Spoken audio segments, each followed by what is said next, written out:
आज की वीडियो में हम जानेंगे जिंक सल्फेट के बारे में। जो मोनोहाइड्रेट आती है जिंक सल्फेट, जिसमें जिंक 33% होती है और सल्फर 15% होती है।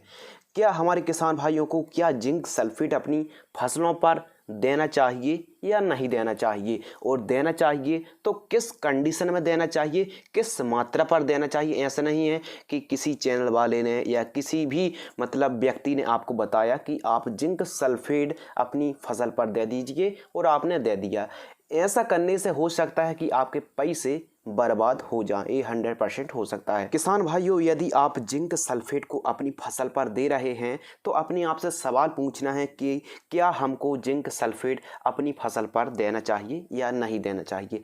मैं यह बात इसलिए कर रहा हूँ, इसलिए आपको बोल रहा हूँ कि यदि आपकी फसल पर जिंक और सल्फर की कमी है तो ही आप पैसे इन्वेस्ट करिए, वरना कोई भी ज़रूरत नहीं है। हो सकता है ये सेकेंडरी माइक्रो न्यूट्रिएंट्स होते हैं जिंक सल्फेट, जो फास्फोरस के बाद पोटेशियम के बाद सल्फर का नंबर आता है। तो ऐसा नहीं कि ज़रूरत तो पड़ती है हमारी फसल पर, जिंक की भी ज़रूरत पड़ती है और सल्फर की भी ज़रूरत पड़ती है। यदि आपको यह लक्षण दिखाई दे रहे हैं अपनी फसल पर तो आप जिंक और सल्फर युक्त खाद को दे सकते हैं।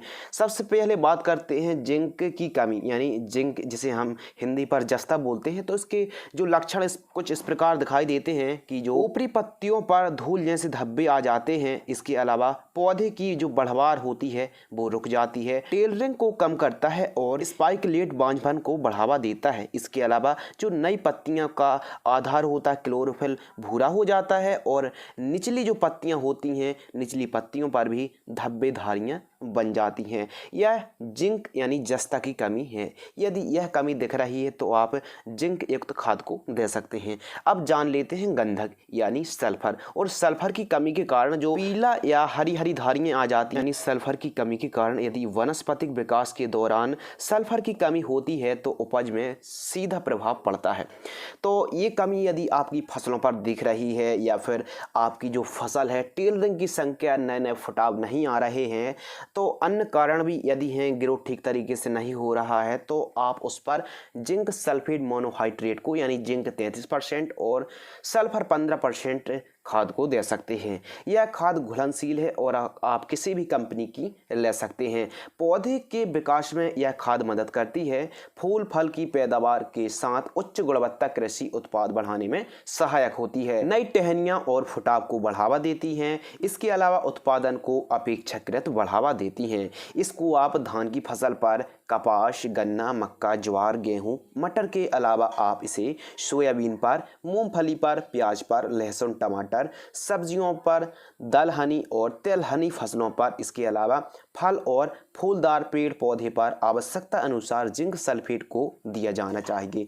जब फसल वानस्पतिक या फिर फ्लावरिंग फ्रूटिंग स्टेज में हो तब आप इस खाद को आवश्यकता अनुसार जड़ों के पास देकर सिंचाई कर सकते हैं या फिर आप ड्रिप पर भी छोड़ सकते हैं। किसान भाइयों, जरूरी होता है कि हमारी फसलों पर जिंक की कितनी कमी है उसके अनुसार ही हमको, आवश्यकता अनुसार ही हमको यह खाद देनी चाहिए। वैसे 5 किलोग्राम प्रति एकड़ जो दलहनी तिलहनी फसलें होती हैं उन पर या फिर मोटी रबी खरीफ की फसलों पर आप 5 किलोग्राम प्रति एकड़ दिया जाना चाहिए इस फर्टिलाइजर्स को। आप अपनी फसलों पर आवश्यकता अनुसार ही फर्टिगेशन करना चाहिए। हम आपको रिकमेंडेड नहीं करते हैं कि आप भी यह खाद इस्तेमाल करें, लेकिन हाँ, यदि जिंक सल्फर की कमी है तो आप अपनी फसलों को देकर आवश्यकता अनुसार जिंक सल्फेट फर्टिलाइजर्स को दे सकते हैं।